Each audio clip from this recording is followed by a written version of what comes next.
Let's start out right now with our first guest. His name is Bob Caporale.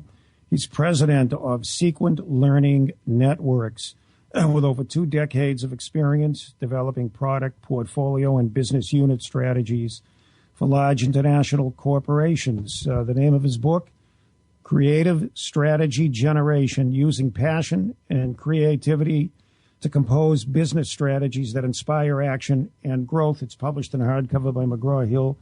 Welcome, Bob. Nice to have you on. Thank you. Thank you for having me, Stu. Basically, whom is this book for? I know the work you do is for international corporations, but I would assume your audience is more expansive. Yeah, absolutely. You know, the book was developed really at its foundation as a step-by-step guide for what I'll call strategic practitioners, people who are, responsible for putting together an actual strategic plan for their product lines, their markets, their business units, mostly within large companies. But because of that process and how that applies to just about any business, obviously it spans across small business owners, medium-sized businesses, really even up to the CEO level if it so applies. But I'd say the main target are the people that have to really put together plans for their annual strategic planning process. You make an interesting and enlightening comment here, and I'd like you to perhaps give a little bit of an explanation. You say that there are problems with typical strategies that businesses practice. What are the problems, and does this involve all strategies? So, one of the biggest problems that I see in my experience, and of course right now, what I do for a living is help, train and advise companies on how to do this, again, mostly at the practitioner level. One of the biggest things that I see as a problem or a gap is that there's a lot of books and theories and learnings about how other companies have gone about developing their strategies. And so that's kind of the foundational knowledge. But I think people sometimes have trouble taking that and turning it into something that's unique and different that they can call their own. So understanding the theory is one thing, but actually applying it into something that's completely different, composing a new strategy is, I think, where the gap lies. And so that's really what I'm trying to address through the book. All right, you mentioned the word composing. That was a trigger. You have an interesting background, writing music, producing albums. Apparently, you've got a very diverse career and background. What's the tie-in between your musical background and what you talk about here in creative strategy generation? Yeah, so, my musical background's mostly been as a hobby. I've spent most of my time focusing on my business career, but I've always kept music in the background, so I've been able to, amass quite a nice portfolio of work there. And really the tie-in is, you think about how many people learn a musical instrument early on and even practice, music for their entire lives. And that's a skill set that's based on really understanding the theory behind music, understand how to play an instrument, understand the notes and chord structures and all those things. But it's a very different skill set than actually being able to take that and turn it into a new song and compose something that's unique. So far fewer people can actually do that. Well, the tie-in to strategy is that it's very similar. When you think about how many people actually learn the theory of strategy, foundational business theory in their MBA programs or even on the job, that's one set of skills that's required to do that. But it's a very different set of skills to actually take that theory, take that foundation, and turn it into something new. So what I've tried to do here is make that correlation between, writing music as a creative process, taking that foundation and turning those ideas into something that's a unique and differentiated reality. Well, that same process can be applied to business strategy because it, too, is a creative process. And so by making those analogies and correlations, I hope to inspire that thought process in others. We talk so much in business about scalability, all the buzzwords, innovation, creativity. What do you do in a situation where creativity is needed, but it's not anything you can really teach? I think it's innate, isn't it? It's a really good question. I honestly do believe that there is some innate level of creativity. But in my experience, I think part of the first barrier that people have to get through is not categorizing themselves necessarily as creative or non-creative. We tend to think about creative people as artists, right? People who are creating brand new art, or even musicians, that type of thing, anyone who's related to the creative arts. And so someone who's not involved in that world might automatically categorize themselves as a non-creative person and then see that as a limitation. I see it a little bit differently, particularly in business. You think about the root of creativity. It's about creating something, taking an idea out of your head and making it into a reality. And I've talked to so many technical people and engineers who'll say, I'm not a creative person, and yet here they are developing a brand new product idea from their head, making it into a reality. What's more creative than that? So what I really try and do here is, rather than try and teach people to be creative, is to get them to see creativity in a different light and tap into that part of themselves that has the ability to take an idea out of their head and make it into something that's real.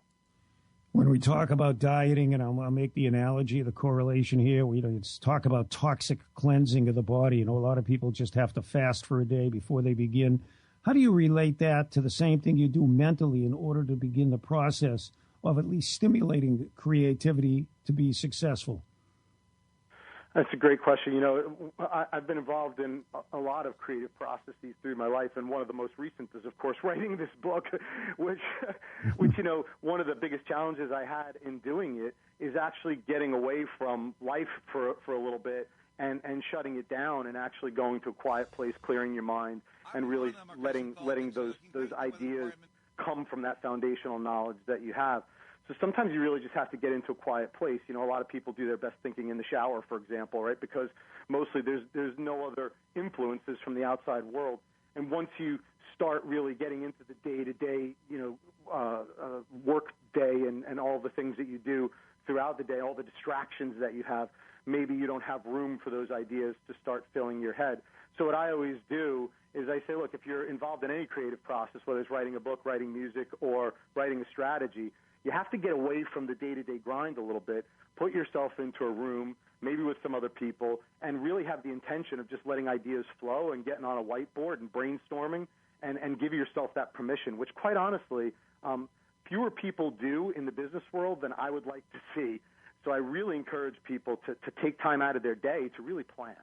The book is Creative Strategy Generation, Using Passion and Creativity to Compose Business Strategies that Inspire Action and Growth. And Bob, since you spend a good portion of the book getting into detail here on the creative process, the complexities of developing a strategic plan, talk about the proficiencies involved here. I guess you have them in 4 classifications. Yeah, so basically the book is split into 2 parts. The first part's really just about a chapter long, but what it talks about is, before you get into the step-by-step process, which is what a lot of people want to jump right into, kind of tell me how to do this, you really have to think about the skills and proficiencies that are required to actually bring that process to life. So I've gone ahead and categorized 4 different proficiencies, putting together the obligatory acronym of ARIA to remind us of this creative correlation. And basically those proficiencies are analysis, recollection, intuition, and artistry. And what they correlate back to is the 4 strategic questions that have been asked for centuries probably, which is, where are we now? Where have we been? Where are we going? And how are we going to get there? So the idea is that those proficiencies really help to answer those questions. You develop those, and then you can go into the process. Yeah, but I mean, it's always difficult for someone to start. And by that, I mean having a business plan, defining what their strategy is, how you're going to convert that and achieve it. There's some basic tips, not necessarily from a substantive business content, but from a psychological perspective to help someone able to establish this. Absolutely, and that's what those proficiencies really are all about, is to say, when you think about analysis, for example, a lot of people correlate the proficiency or skill of analysis with somebody who's very, very data-driven. Well, that's true, and that is one of the things that you have to be able to develop and establish before you start into putting together a strategic plan. But that goes hand in hand with some other proficiencies like recollection, which is the ability to retain and recall information, sometimes on a selective basis, or intuition, which is the ability to have knowledge without the benefit of reason and really be able to kind of predict the future.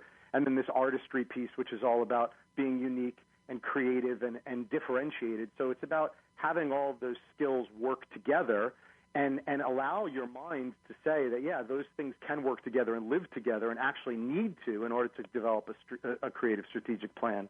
Yeah, and for those who think this is all about numbers, it's all pedantic, it's all academic and quantitative. It isn't. You use the same techniques that you use in everyday life in order to bring people into the process. I love the storytelling aspect you talk about because it works with this too. It really does. And I'll tell you that one of my favorite chapters in the book is when you get into the process. There's a step in the process that I call arrangement. And that's really about taking all these ideas that now hopefully are coming into your head and arranging it into something that's able to be communicated. And back to the songwriting analogy, you can have a whole bunch of different melodies floating in your head, but you have to put some structure around it to be able to communicate that in a way that it's going to connect with your audience. And it's the same thing with a strategy. I see so many people have even some great strategic ideas, but they don't have a way of actually telling the story in a way that people understand what it is they're trying to do. And so that part of it is so absolutely key, and I spent a lot of time actually talking about that. Yeah, you also talk about team building, the importance of collaboration and working with others. Part of being a successful person in business, whether you're in the corporate structure or an entrepreneur, is blending in with others and building teams. Absolutely, there's no doubt about it. I mean, again, that's why I love this correlation back to music, even though I didn't start out 20 years ago saying, every strategy I write is like a song. As I went on, I started to see these correlations more and more. And it is exactly the same thing. When you think about a piece of music, I've, believe me, tried a lot to write a piece of music and then sing it and perform it and do everything myself. And some of my music is like that. But it's always better when you can have other people that you collaborate with and bring other levels of expertise to it. It should be a team effort. And the best rock bands are like that. The best orchestras are like that. And so that, I think, applies very much to business as well. You can't do it all yourself, nor should you be expected to. It won't come out half as good. How do you go about sustaining the support of your team? There's always the initial motivation that gets people ramped up in order to move forward on a project, but sustainability is so important. Absolutely, and I think a lot of that has to do with role clarity, make sure people understand what they offer to the process. Even in the most collaborative settings, if there's one person that feels that they have to know everything or do everything, even though they're working with others, quote unquote, they might feel like they have to, if they're in charge, they have to know everything about it. And that's, I think, a fatal flaw. You really need to know what role you play, where, what your contribution is going to be, and how that contribution is ultimately going to help the end result. When everybody has that in place and they're working together, all cylinders are firing, the result is spectacular. What was the biggest challenge you had in writing this book, and what did you learn from writing it? I think, I've learned a tremendous amount because, as I said, I don't think that I set out from the beginning of my career correlating all of these things. It was only over time that I saw these correlations and analogies existed. So as I wrote the book, even more came out, and I really started to understand these correlations even more deeply. But I'd say one of the biggest challenges I had was really just trying to, honestly, juggle putting the book together with everything else I had going on in my life, trying to make a living and run the business and those other things. So that's always a challenge. But I would also say that, the book is a personal experience in many ways. It's based on the experiences I have in teaching other people. And I don't know that, I think that's a little different in the field of strategy books today, where very heavily based on case studies and, naming companies and what they've done. This is written in a lot more of a journalistic style. So I hope that people, connect with that, and I want that to be helpful to people. Less than a minute to go. Maybe you can come up with a concluding remark on something we haven't covered. Yeah, I think the most important thing here is I really believe that this book fills a gap that doesn't exist, that exists today, which is, making sure that people see that there is a step-by-step process that is involved in creating new works of art. And if you follow that step-by-step process, you can be creative as well. And I think that's the biggest takeaway that I want people to come away with. All right. The name of the book, Creative Strategy Generation, Using Passion and Creativity to Compose Business Strategies that Inspire Action and Growth. It's written by Bob Caporale, available through McGraw-Hill. It's been a pleasure, Bob. Thank you, Stu. Appreciate it. All right, we're going to break and talk about the economy and then a little politics. This is Stu Taylor.